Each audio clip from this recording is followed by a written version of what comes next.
As I sit here in my 40s, I find myself reflecting on life and the financial choices I've made over the years. And if I could advise my 20 or my 30-year-old self, this is what I would say.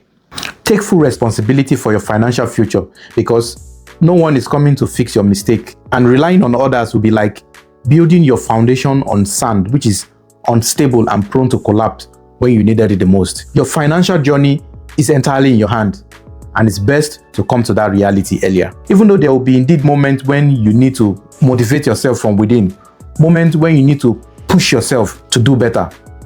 But you need to understand this. It all starts with you. No one is coming to rescue you and solve your problem.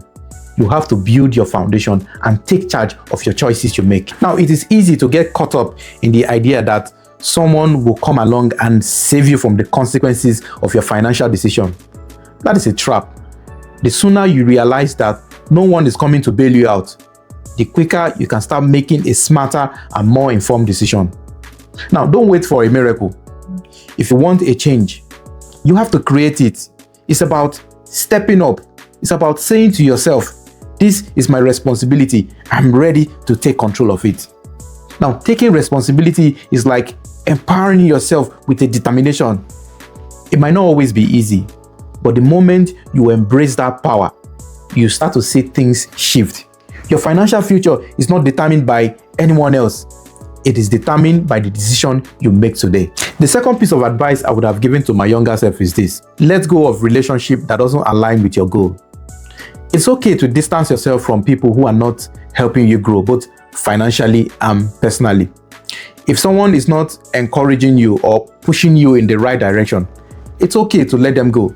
Now, this does not mean that you have to cut people off for no reason, but it does mean that you should be aware of who is holding you back. Think about it. Time is valuable, and you want to spend it with people who lift you up and not those who keep you stuck. So if someone is not helping you get closer to your goal, it's okay to step back. You don't need to stay close to everyone just because they've been in your life for a very long time. Instead, focus on building relationship with people who inspire you to do better. People who will push you to be the best version of yourself. Surround yourself with those who are on the same path or who have already achieved what you want to achieve. When you spend time with people like that, you start to see things differently. And you will begin to grow in ways that you can never imagine. Remember, you can't move forward if you're always looking back. So choose to spend your time with those who encourage your growth. And don't be afraid to let go of those ones who don't. As Jim Rohn says in his book, The Seasons of Life, he said, and I quote, "You are the average of the 5 people you spend the most time with. So choose wisely and watch how it transforms your life." The third piece of advice I would have given to my younger self is this: don't spend money just to impress others. Material things are not as important as they seem. Even though it may feel good to show off new stuff, to acquire more money, more recognition here and there, but in the long run, it doesn't define your success. What matters is what you do with your money when no one else is watching. It's not about having the nicest car or the trendiest clothes, even though there's nothing wrong with having these things in moderation. It's about investing in your future instead of trying to impress others with what you have right now. Be in control. Do not let yourself be controlled by those flashy and expensive clothes, which are only there to feed your ego. Being wealthy is not about looking rich. It's about actually being wealthy in a ways that are not always obvious to others. It's about making smart choices with your money, even when no one else can see it. So, focus on building wealth that lasts over time. Let your money grow quietly at the background. Don't spend all your energy chasing things that just look good for a moment. Those things might feel great at first, but they don't last. What truly lasts is your ability to create a long-term wealth, and that's what will give you the freedom to live the life you want.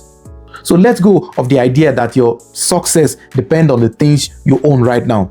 True wealth is about what you are building for the future, not what you are showing off today. The fourth piece of advice I would have given to my younger self is this: invest as much as you can and early as you can.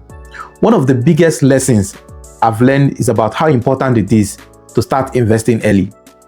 If you're in your 20s or in your 30s, I'll say to you, invest as much as you can.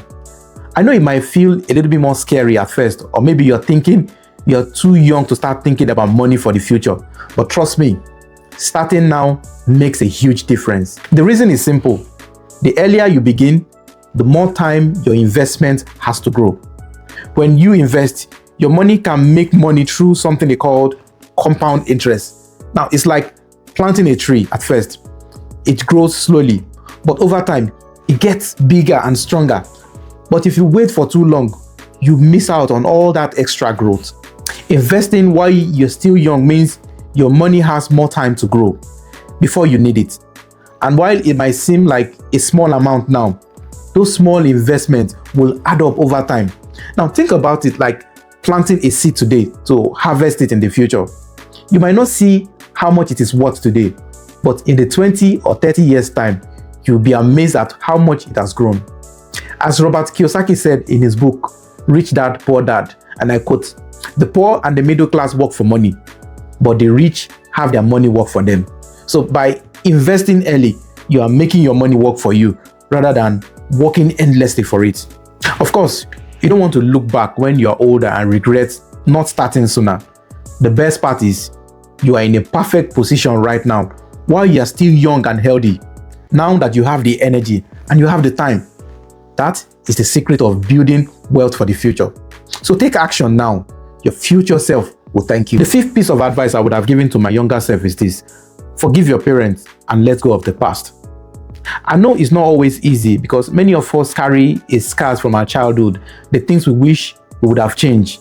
Maybe your parents didn't understand you while growing up, or their decisions caused you pain. Maybe they didn't give you everything you needed, or they failed to teach you what you needed to know. But here is something you must realize. They did the best they could with what they knew at that time. They made the choices they thought were right, even if they are not perfect. And remember, they too were trying to navigate their own struggles. As the writer and the author Maya Angelou once said, "We may encounter many defeats, but we must not be defeated." You may have faced wounds that feel so deep to heal, but you have the struggle to rise, to move beyond them. The pain you feel, though it may seem endless, but it can be a motivation to your finding peace. Holding on to hurt, to anger of the past is like carrying a heavy backpack, one that is filled with sharp stones.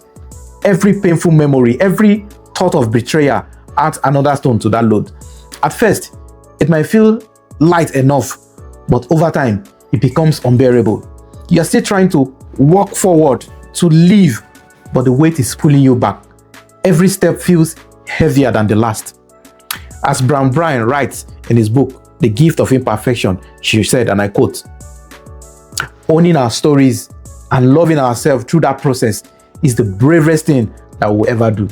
So letting go of anger, owning your story without the need for blame is the bravest act of self-love. It's about accepting the part of you that hurts and choosing to heal. So let it go. Forgiveness doesn't mean you have forgotten or pretend that everything was okay. It means you are choosing to free yourself from the chains of resentment. It means you are letting go of the anger that has held you captive, not for their sake, but for your own sake. You have every right to be angry. You have every right to be aggrieved, but you also have the power to let it go, to reclaim your peace. To forgive is like setting a prisoner free and to discover that that prisoner was you. It's not about excusing what has happened. It's about freeing yourself from the endless cycle of hurt. Forgiveness is your key to unlocking the door to a future where you are no longer bound by the past. Forgiveness is the greatest gift you can give yourself. It doesn't change what happened, but it frees you to write your own story, to decide how you move forward. When you forgive, you open your heart to new possibilities, to love, healing, to growth. When you forgive, you release the past so that the future can be yours. The sixth piece of advice I would have given to my younger self is this: give back and help others. In fact, it took me a long time to truly understand the power of giving. It is easy to fall into the trap of thinking that life is about what you can accumulate, wealth, status, success. But I'm here to tell you that it's so much more than that. Life is about giving, not just taking. Helping others not because you expect something in return, but because it is the right thing to do. There is a unique kind of fulfillment that comes from offering a hand when someone else needs it. It is in those moments of selfless giving that we'll find the true richness of life. Helping others doesn't mean you need to have endless resources. You don't need to be wealthy to make a difference. Sometimes a simple act of kindness, or sharing a moment of your time, or the wisdom you've gained through your struggles can have more impact than money could ever. A piece of advice, a listening ear, or an encouraging word might be exactly what someone needs to keep going. I have learned that when you give, you're not just helping the other person, you are changing yourself. You are shifting your mindset from scarcity to abundance, from self-centeredness to a sense of community. The art of giving brings a kind of peace and fulfillment that nothing material can ever replace. But when you give, do it silently. It will enrich your soul. It will strengthen your connection and create a ripple effect that makes the world a better place, one person at a time. Don't hold back thinking you need more before you can help. Start with what you have, where you are, and watch how your life transforms when you make giving a part of who you are. The final piece of advice I would have given to my younger self is this: control your thoughts. You may not be able to control what happens to you, but you can control how you react to it. How you think has a direct influence on how you behave, and how you behave will determine your results. If you have a positive mindset, you will take positive action, and which will lead to positive outcome. Your thoughts and your mindset are a powerful tool that can either propel you forward or hold you back. Focus on developing the right mindset, and everything else will follow. As the great author Viktor Frankl once said in his book Man's Search for Meaning, he said, and I quote, "When we are no longer able to change a situation, we are challenged to change ourselves." This speaks to the incredible power we have to transform ourselves even when the world around us feels out of control. A positive mindset doesn't mean ignoring difficulties or pretending that everything is okay.